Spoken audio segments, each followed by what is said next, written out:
Assalamualaikum warahmatullahi wabarakatuh. Pada kesempatan kali ini, saya ingin menyampaikan sebuah presentasi tentang kerukunan antar umat beragama. Perkenalkan, nama saya Lida Elfitra Hibatur Rahma dengan NIM 15120035. Materi terbagi menjadi 5. Yang pertama yaitu pengertian kerukunan antar umat beragama, yang kedua yaitu agama Islam merupakan rahmat bagi seluruh alam, yang ketiga yaitu tujuan kerukunan antar umat beragama, yang keempat yaitu kendala-kendala dalam mencapai kerukunan antar umat beragama, yang kelima yaitu kebersamaan umat beragama dalam kehidupan sosial. Kita menuju pada materi yang pertama, yaitu pengertian kerukunan antar umat beragama. Kerukunan adalah satu tata pikir atau sikap hidup, talent attitude, yang menunjukkan kesabaran dan kelapangan dada menghadapi pikiran-pikiran, pendapat-pendapat, dan pendirian orang.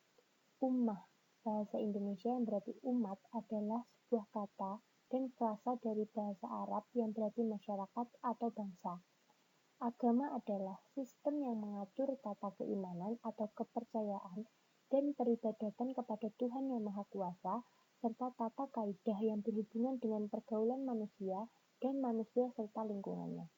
Maka dari itu, pengertian dari kerukunan antar umat beragama adalah hubungan sesama umat beragama yang dilandasi dengan toleransi, saling pengertian, saling menghormati, saling menghargai dalam kesetaraan pengalaman ajaran agamanya, dan kerjasama dalam kehidupan bermasyarakat dan bernegara. Kerukunan merupakan kebutuhan bersama yang tidak dapat dihindarkan di tengah perbedaan. Perbedaan yang ada bukan merupakan penghalang untuk hidup rukun dan berdampingan dalam bingkai persaudaraan dan persatuan. Kesadaran akan kerukunan hidup umat beragama yang harus bersifat dinamis, humanis, dan demokratis, agar dapat ditransformasikan kepada masyarakat di kalangan bawah, sehingga kerukunan tersebut tidak hanya dapat dirasakan atau dinikmati oleh kalangan-kalangan atas saja atau orang kaya saja. Kita menuju pada materi 2, yaitu agama Islam merupakan rahmat bagi seluruh alam.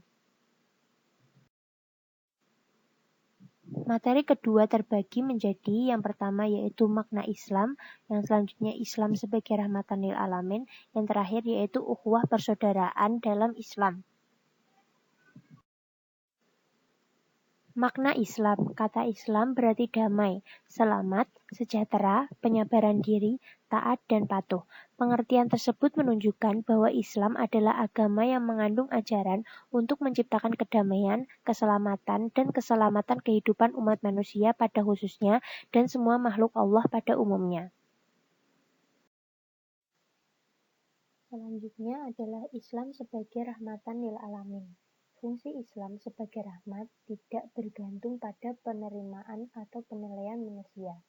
Substansi rahmat terletak pada fungsi ajaran tersebut, dan fungsi itu baru akan dirasakan baik manusia sendiri maupun oleh makhluk-makhluk yang lain apabila manusia sebagai pengemban amanah Allah telah menaati ajaran tersebut. Fungsi Islam sebagai rahmat Allah bagi semua alam itu dijelaskan oleh Allah dalam Quran Surat Al-Anbiya ayat 107. Yang berbunyi, A'udzubillahi minasyaitonirrajim. Bismillahirrahmanirrahim. Wa ma arsalnaka illa rahmatan lil alamin. Yang artinya, dan tiadalah kami mengutus kamu melainkan untuk menjadi rahmat bagi semesta alam.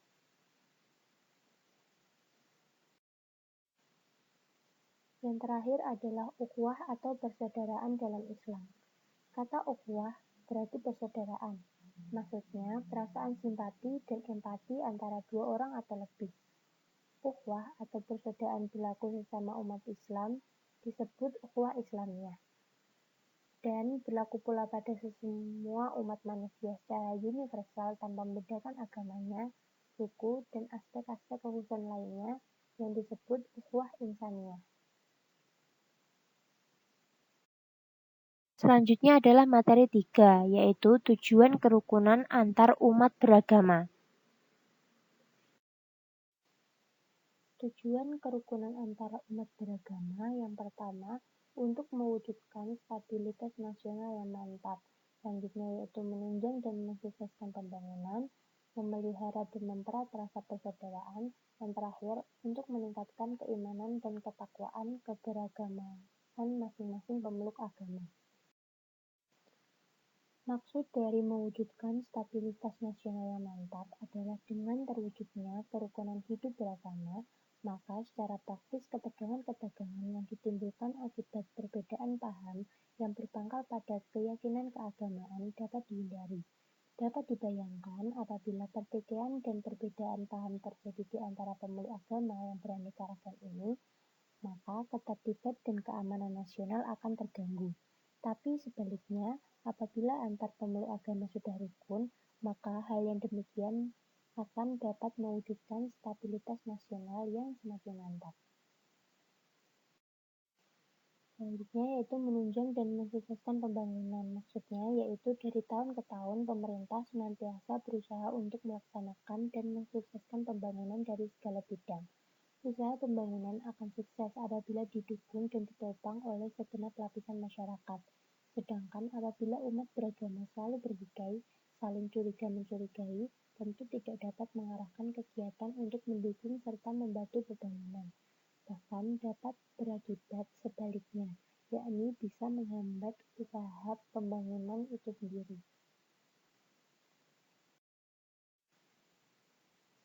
Memelihara dan mempererat rasa persaudaraan maksudnya adalah memelihara dan mempererat persaudaraan sesama manusia atau dalam bahasa disebut ukhuwah insaniah dapat diperlakukan bagi masyarakat yang berbangsa majmuk atau plural dalam kehidupan keberagamannya.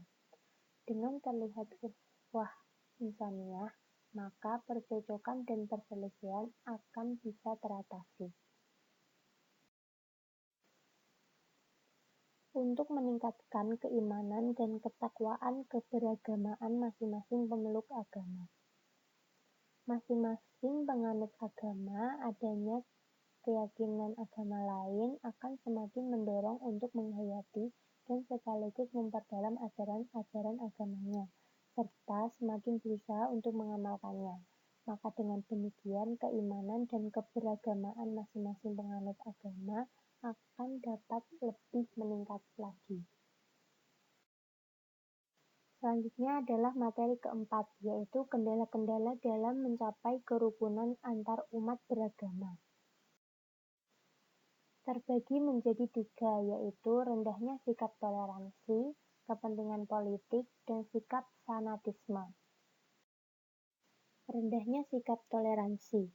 Menurut Dr. Alim Masrur, salah satu masalah dalam komunikasi antar agama selama ini, khususnya di Indonesia, yaitu munculnya sikap toleransi malas-malasan atau lazy tolerance. Sebagaimana diungkapkan oleh P. Gniter, sikap ini muncul sebagai akibat dari pola perjuangan tak langsung, indirect encounter antar agama, khususnya menyangkut persoalan teologi yang sensitif, sehingga kalangan umat beragama merasa enggan mendiskusikan masalah-masalah keimanan.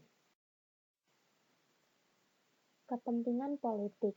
Faktor ini terkadang menjadi faktor terpenting sebagai kendala dalam mencapai tujuan sebuah kerukunan antar umat beragama, khususnya di Indonesia. Bisa saja sebuah kerukunan antar agama telah dibangun dengan bersusah payah selama bertahun-tahun, atau mungkin berpuluh-puluh tahun, dan dengan demikian kita pun hampir memetik buahnya.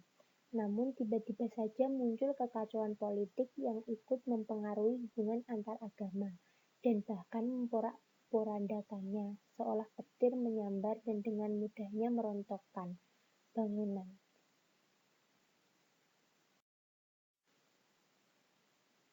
Sikap fanatisme.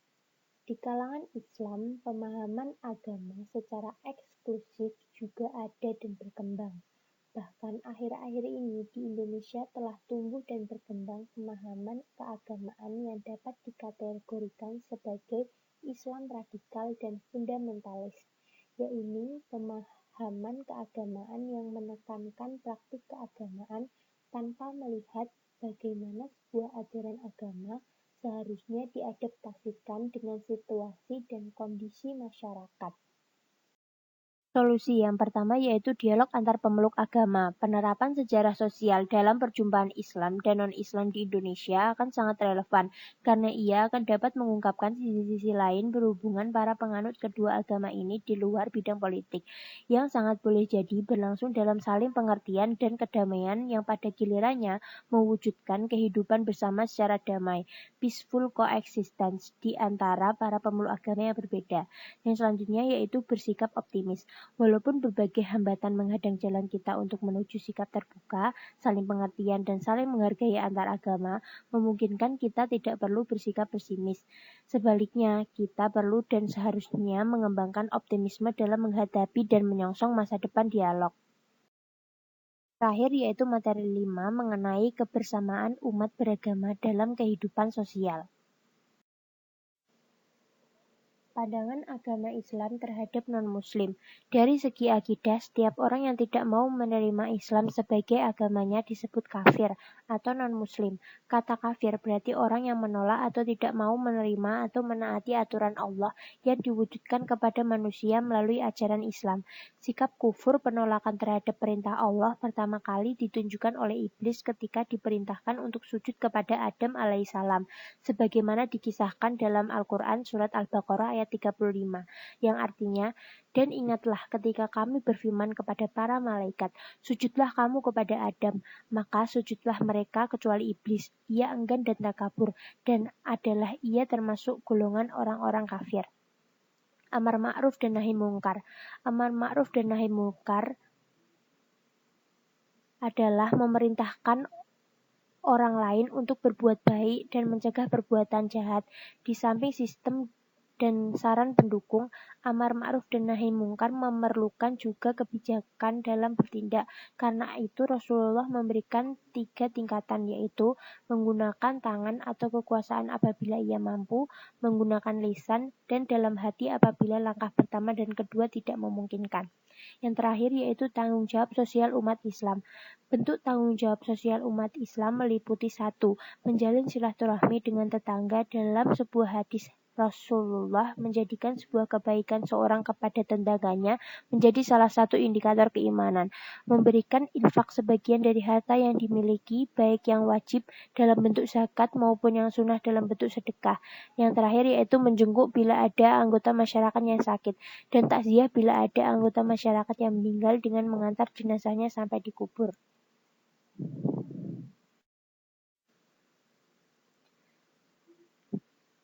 Sekian materi yang saya sampaikan. Apabila ada salah kata, saya mohon maaf sebesar-besarnya. Terima kasih. Wassalamualaikum warahmatullahi wabarakatuh.